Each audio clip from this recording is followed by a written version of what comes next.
নমস্কার বন্ধুরা, আজ আমি আপনাদের তৈরি করে দেখাবো মুসুর ডালের একটি রেসিপি। বাড়িতে মাছ, মাংস, ডিম না থাকলে বানিয়ে নিন আলু ও মুসুর ডালের বড়ার এই রেসিপিটি। খেতে অসাধারণ লাগে।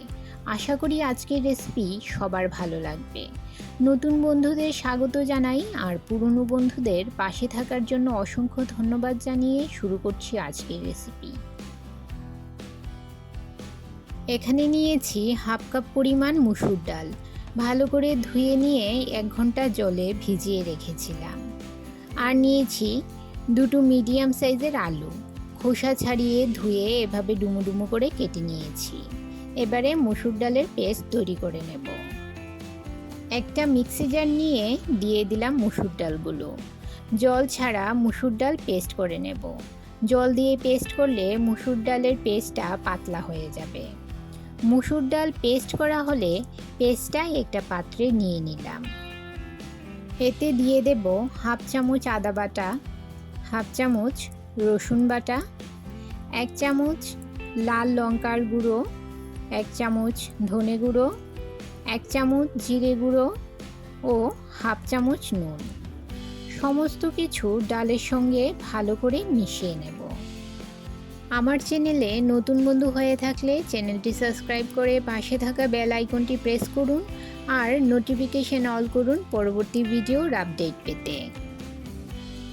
এবারে গ্যাসের চুলায় কড়াই বসিয়ে 2 টেবিল চামচ সর্ষের তেল গরম করে নিয়েছি। এতে ডালের মিশ্রণটা বড়ার আকারে দিয়ে দিলাম। লো ফ্লেমে ডালের বড়াগুলো ভেজে নেব। বেশি লাল লাল করে ভাজার প্রয়োজন নেই, বেশি ভাজলে বড়াগুলো শক্ত হয়ে যাবে ও এতে ঝোল ও মশলা কিছুই ঢুকবে না। ডালের বড়া ভেজে নেওয়া হয়ে গেছে। এবারে বড়াগুলো তুলে নিয়ে কড়াইতে দিয়ে দিলাম আরও 2 চামচ সর্ষের তেল। তেল গরম হলে ফোড়নে দিয়ে দিলাম একটা তেজপাতা, একটা শুকনো লঙ্কা ও হাফ চামচ গোটা জিরে। ফোড়নটা সামান্য নেড়ে নেব। ফোড়ন থেকে যখন সুন্দর গন্ধ বের হবে দিয়ে দেব ডুমো করে কেটে রাখা আলুগুলো। আর দিয়ে দিলাম সামান্য নুন ও সামান্য হলুদ গুঁড়ো। 2 মিনিট মিডিয়াম ফ্লেমে ভেজে নিয়ে ঢাকা দিয়ে আলুগুলো সামান্য সেদ্ধ করে নেব। এবারে এতে দিয়ে দিলাম 2 টেবিল চামচ পেঁয়াজ বাটা। একটা বড় সাইজের পেঁয়াজ এখানে পেস্ট করে নিয়েছি।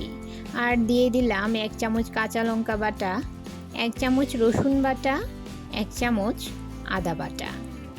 পেঁয়াজ, আদা, রসুন, কাঁচা লঙ্কা 1 মিনিট আলুর সঙ্গে ভেজে নেব। এখন দিয়ে দিলাম 1 চামচ জিরে গুঁড়ো, 1 চামচ ধনে গুঁড়ো, 1 চামচ লাল লঙ্কার গুঁড়ো ও 1 চামচ হলুদ গুঁড়ো। সামান্য জল দিয়ে মশলাটা কষিয়ে নেব। যেহেতু গুঁড়ো মশলা দিয়েছি, সামান্য জল না দিলে মশলাটা পুড়ে যাবে। 2 মিনিট মিডিয়াম ফ্লেমে ভালো করে মশলাটা কষিয়ে নিতে হবে।